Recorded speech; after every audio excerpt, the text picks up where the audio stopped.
सभी को नमस्कार। जैसा कि आपको विदित है, आज हमारे कॉलेज में एक कैंप का आयोजन किया जा रहा है। इस कैंप का उद्देश्य आज की युवा पीढ़ी को रोज़ाना बढ़ रहे ड्रग्स अब्यूज़ के बारे में जागरूकता फैलाना है। जैसा कि हम देख रहे हैं, इस बुरी लत की दलदल में बच्चे, युवा, वयस्क और प्रौढ़ भी फंसते जा रहे हैं। इस कारण से इस जागरूकता कैंप की आवश्यकता होती है और यही आवश्यकता के अनुसार हमें इस कैंप का आयोजन करना पड़ा है।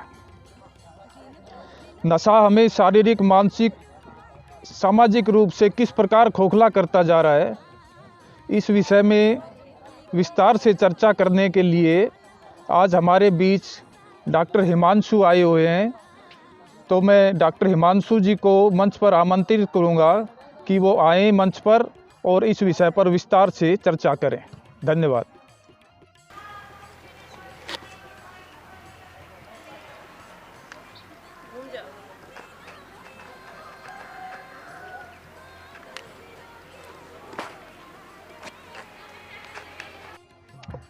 मानव सम्मान के योग्य प्रधानाचार्य जी, सभी स्टाफ सदस्यगण एवं मेरे प्यारे विद्यार्थियों, जैसा कि हमारे प्रधानाचार्य जी ने बताया कि आज आपके कॉलेज में एक ड्रग अवेयरनेस कैंप का आयोजन किया गया है।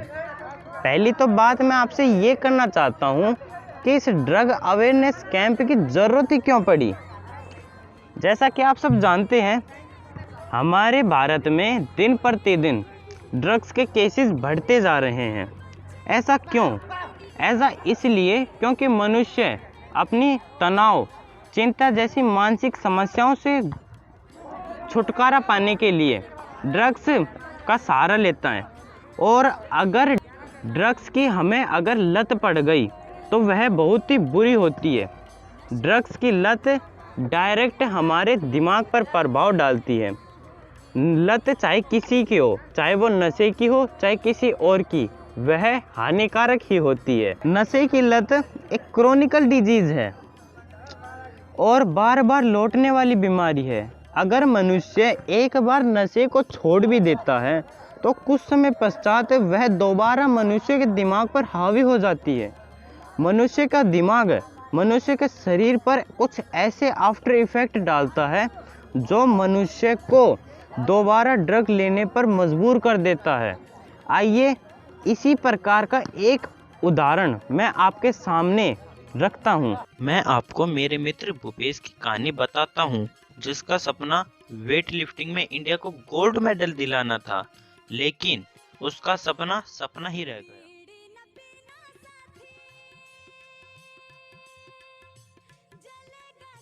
दादा, आपकी बॉडी बड़ी अच्छी है। आपकी बन जाएगी, मेहनत करो और दवाई लो, समझे?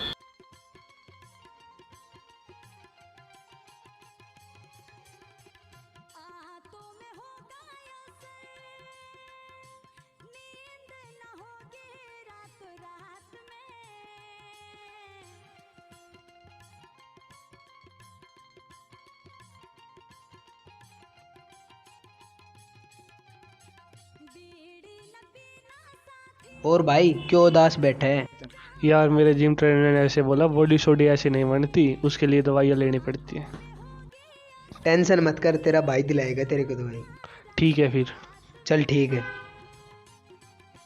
फिर उस समय इंसान का शरीर किसी काम का नहीं रहता है जब आप बीमारी से ग्रसित हो जाएंगे। इसलिए कहना है क्या? ये ले भाई। भाई, कुछ होगा तो नहीं ना इससे? नहीं, कुछ नहीं होगा इस। भाई, अब क्या करना है? अब इसको फोड़ना है। होगी बड़ी खराबी, नशा में डर है, नशा जहर है। भाई, कुछ होगा तो नहीं ना इससे? नहीं, कुछ नहीं होगा इससे। होगी बड़ी खराबी।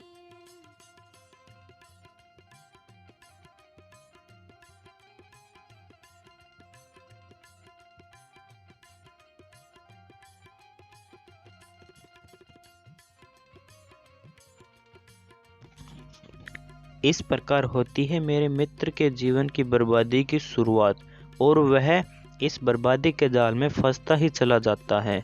जब उसके माता पिता को यह बात पता चलती है कि उनका एकलौता बेटा नशे की लत जैसी खतरनाक समस्या का शिकार हो चुका है, तो वे बहुत ही दुखी होते हैं। लेकिन उसके माता पिता हार नहीं मानते। वह उसे सबसे पहले अस्पताल में लेकर जाते हैं, परंतु वहाँ पर भी कोई सुधार नहीं मिलता है।